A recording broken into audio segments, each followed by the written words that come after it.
Good morning. Marc Ostwald from ADM Investor Services International with some thoughts on the central bank activity that we've had this week and the market activity.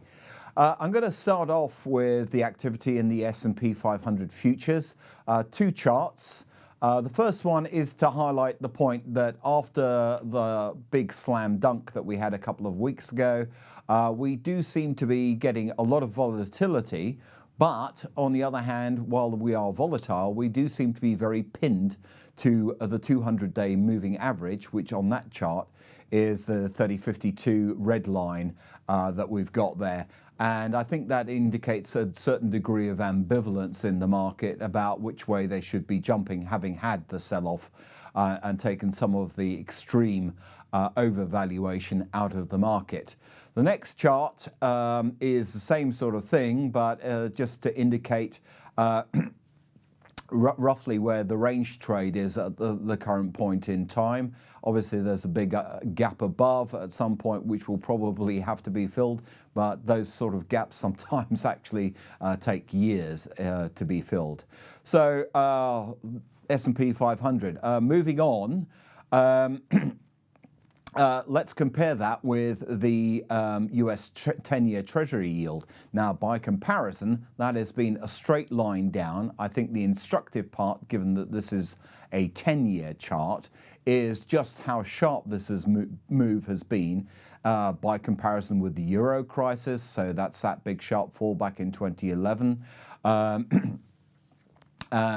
And with other moves down, we're down at 0.77. I think the key point here for everyone to take on board, really, is that at some point we actually have to acknowledge that there's going to be some sort of correction. And that may actually be the most damaging aspect for all financial markets, be that credit or equity, if we start to have a little bit of a correction here, because chasing 10-year yields down here, even if there is flight to safety flow, is not exactly the world's most sensible trade, given the rally that we've already had. It's not to say it can't go lower. It's just to say that chasing it down at these levels, particularly where we've come from since the beginning of 2019.